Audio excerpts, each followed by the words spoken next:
नमस्कार अद्भुत आत्माएं, श्री प्रेमदा योगाश्रम यूट्यूब चैनल में आप सभी मुमुक्षुओं का हार्दिक स्वागत है। आज पेश कर रहे ऐसा ही एक दिलचस्प वीडियो जिसका प्रश्न आप सबके मन में बार बार उठता रहता है। मैं जीवन के अर्थ को समझने की यात्रा पर आध्यात्मिक साधक हूँ। यह वीडियो रहस्यपूर्ण खोज सच्चे धर्म को समझने के बारे में है। हमारा चैनल एक डिजिटल स्वर्ग है जो आपके जीवन को सकारात्मकता और समृद्धि लाने के लिए समर्पित है। जैसे ही आप यह वीडियो देखेंगे, आपके स्क्रीन पर एक चमकता हुआ सब्सक्राइब बटन दिखाई देगा। उस पर क्लिक करें और निरंतर आध्यात्मिक पोषण के लिए हमारे आध्यात्मिक समुदाय में शामिल हों। प्रश्न उठता है कि मुक्ति क्या है? क्या यह वास्तविक है? यह बहुत ही रोचक है कि किस प्रकार विश्व ने विभिन्न कोनों में धर्म ग्रंथों में मोक्ष के बारे में बताया किया है, और वह भी अपने अपने अनूठे तरीकों से।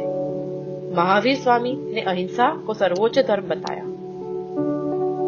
उन्होंने यह भी सिखाया कि आध्यात्मिक मुक्ति प्राप्त करने के लिए अहिंसा, सत्य का पालन करना, चोरी से दूर रहना, ब्रह्मचर्य का अभ्यास करना, शुद्धता बनाए रखना और अपरिग्रह के सिद्धांतों को अपनाना अत्यंत आवश्यक है। इन व्रतों का अनुसरण करके ही व्यक्ति आत्मिक शांति और मोक्ष की ओर अग्रसर हो सकता है। भगवान बुद्ध ने बुद्धम शरणम गच्छामि के माध्यम से अपनी आराधना को अभिव्यक्त किया, जिसे उन्होंने निर्वाण के रूप में शाश्वत सुख की प्राप्ति का एकमात्र मार्ग बताया। इन विविध दृष्टिकोणों को ध्यान में रखते हुए यह प्रश्न अक्सर उठता है कि मोक्ष की प्राप्ति के लिए सर्वोच्च धर्म कौन सा है? हिंदू धर्म में 4 प्रमुख मार्ग बताए गए हैं, जिनके माध्यम से एक भक्त मोक्ष या मुक्ति की दिशा में आगे बढ़ सकता है। यहाँ पर जीवन के विभिन्न मार्ग प्रस्तुत हैं, जैसे कि भक्ति का अद्वितीय मार्ग, ज्ञान की गहराई में उतरने का मार्ग, कर्म और ज्ञान के संगम का मार्ग, निस्वार्थ भाव से सेवा करने का पथ और राजयोग, ध्यान का राजसी मार्ग। इसलिए विचारणीय प्रश्न यह उठता है कि क्या वास्तव में धर्म केवल विशेष वस्त्रों को धारण करना है, विशेष माला जपना या विशेष मंदिर में दर्शन करने तक सीमित है? आजकल के समाज में यह प्रश्न अनेक व्यक्तियों के मस्तिष्क में बार बार उठ रहा है। खोजी आत्माओं को शांति प्रदान करने और विश्व को अमूल्य ज्ञान से अलौकित करने के उद्देश्य से भारत के गुजरात राज्य से आए एक विख्यात योगी एवं गहन ज्ञानी संत सद्गुरु वैरागी महाराज ने अपने ग्रंथ शुद्ध चैतन्यामृत में उल्लेख किया है। उस किताब में बहुत सारी रहस्य भरी बातें हैं। उस किताब में धर्म का मर्म समझाया है। सही धर्म क्या है, वो उस किताब में लिखा है। इस रहस्यपूर्ण किताब को आइए आज आपके सामने इस वीडियो द्वारा पेश करते हैं। सद्गुरु वैरागी महाराज कहते हैं कि इस विश्व में भले ही अनेक धर्म है, परंतु असली सत्य केवल एक ही हो सकता है और सत्य केवल एक ही है।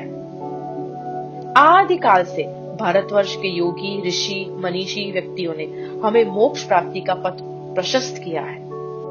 उदाहरण के रूप में अगर समझे तो मंत्र, जो कि सार्वभौमिक स्पंदनों या शक्तियों का दिव्य ऊर्जा के सबसे शुद्ध और पवित्र रूप में प्रतिनिधित्व करते हैं, उनकी गहराई और तीव्रता को ऋषि मुनियों ने अपनी गहन तपस्या और ध्यान में महसूस किया। मंत्र बीज का रूप ब्रह्मांड की अद्भुत शक्तियों का प्रतिनिधित्व करता है। उस गहन अनुभव के माध्यम से जाने के पश्चात उन्होंने मानव जाति के लिए वे निर्मल ध्वनियां साझा की। वह अटल सत्य जो अनंत है और जो ब्रह्मांड के विनाश के बाद भी अडिग बना रहता है। प्राचीन ऋषियों को मंत्र दृष्टा कहते थे, अर्थात जिन्होंने मंत्र को देखा है। क्या इसका मतलब यह है कि उन्होंने शुद्ध ध्वनियां और मंत्रों को असल में देखा है? देखे गए का अर्थ है भीतर या अनुभव किए गए। मंत्रों को केवल आंतरिक रूप से ही अनुभव किया जा सकता है। ध्वनियां और मंत्र ब्रह्मांड और इसके वायुमंडल में पहले से ही विद्यमान थे।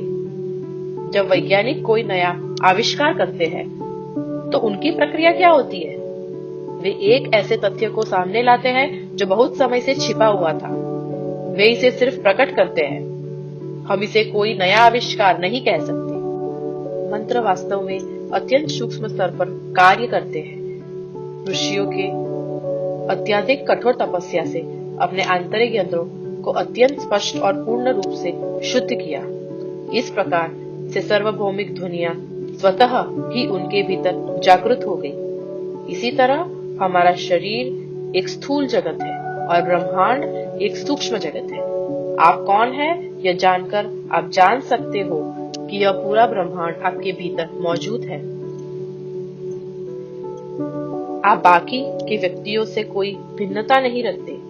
आप एक अखंड समूह का हिस्सा हैं। आपके मन में पूर्ण रूप से द्वैत की भावना मौजूद है। इसी वजह से आप ब्रह्मांड को अपने अंदर नहीं देख पाते। और यही वह सत्य है जो मुक्ति या मोक्ष की चाबी है। आप बाकी के व्यक्तियों से कोई भिन्नता नहीं रखते। आप एक अखंड समूह का हिस्सा हो। आपके मन में पूर्ण रूप से अद्वैत की भावना अगर स्थापित हो जाए तो मोक्ष आपके लिए संभव है। जी हाँ, यही एक सत्य है। जिस प्रकार चिता जलाने के लिए लकड़ी का उपयोग किया जाता है वह जलकर राख हो जाती है। चिता और शव के जलने के बाद हमें आत्मज्ञान या आत्म साक्षात्कार की प्राप्ति इसी प्रकार होती है। जैसे ही अभिमान मिट जाता है वो चिता मिट जाती है और आत्मा साक्षात्कार हो जाता है। उस समय मैं का विचार विलीन हो जाता है। प्राण ऊर्जा की सांस और अन्य गतिविधियां शांत हो जाती है। सांस और मन का एक ही स्रोत है। सांसों को देखते रहो तो मन शांत हो जाता है। सांस और मन जुड़े हुए हैं। आप जो भी करें अहंकार के बिना करें, इस भावना के बिना कि मैं यह कर रहा हूं। जब कोई उस अवस्था में पहुंच जाता है तो उसे अपनी पत्नी भी ब्रह्मांड की मां के रूप में दिखाई देती है। सच्चे भक्ति का अर्थ है अपने अहंकार को पूर्ण रूप से स्वयं में समर्पण कर देना।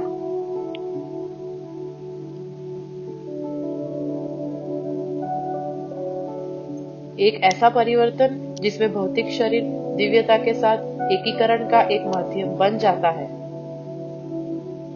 यह वास्तव में सच्चिदानंद की गहरी वास्तविकता है जो पूर्ण चेतना और अनुपम आनंद से भरी हुई है।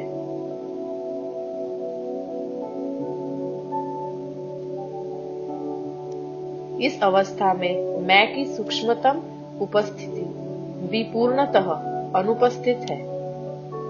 इसे अक्षर मौन की गहराई भी कहते हैं। आत्मा साक्षात्कार।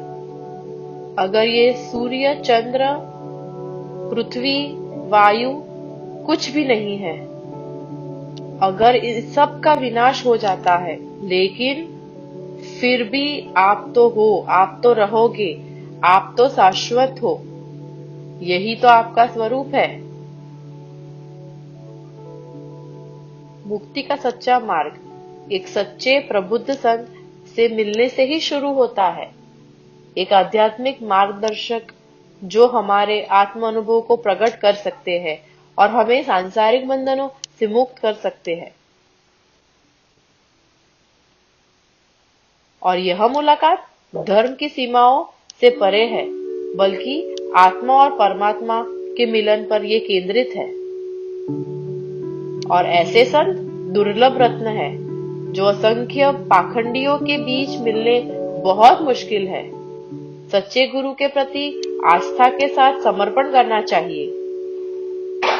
वो आपको मुक्ति की ओर मार्गदर्शक दिखाएंगे।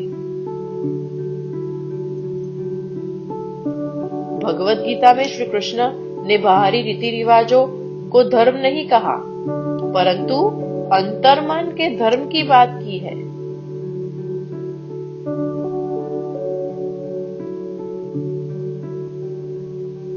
अपने मन के समस्त विचारों का समर्पण, अपने मन का चढ़ावा देना, यह सच्चा धर्म है। यही बात भगवत गीता में लिखी है।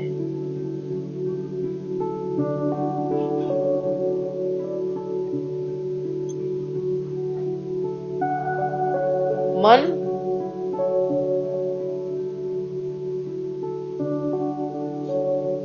जब मन अपने आप ही गहराई से लीन हो जाता है शिव के स्वरूप में, तब आत्मा का साक्षात्कार होता है। जब मन बाहर भटकता है, बहिर्मुखी होता है, तब संसार प्रकट होता है और आत्मा साक्षात्कार नहीं कर पाता। ऐसे समर्पण में अतीत और भविष्य की चिंताओं को त्यागना होता है, वर्तमान को समझने के भाव से ग्रहण करना होता है। संत हमें यह दिव्य कला सिखाते हैं कि कैसे आध्यात्मिक जीवन जीते हुए भी हम भौतिक जगत में अपना अस्तित्व बनाए रख सकते हैं। तत्वमसि, आप वह ही हो। प्रिय दर्शक मित्रों, मुमुक्षु आत्माएं, अगर आपको ये वीडियो पसंद आए तो कृपया सब्सक्राइब करें और शेयर करें और ऐसी आध्यात्मिक बातें देश भर में, विदेश भर में, सब में फैलाएं।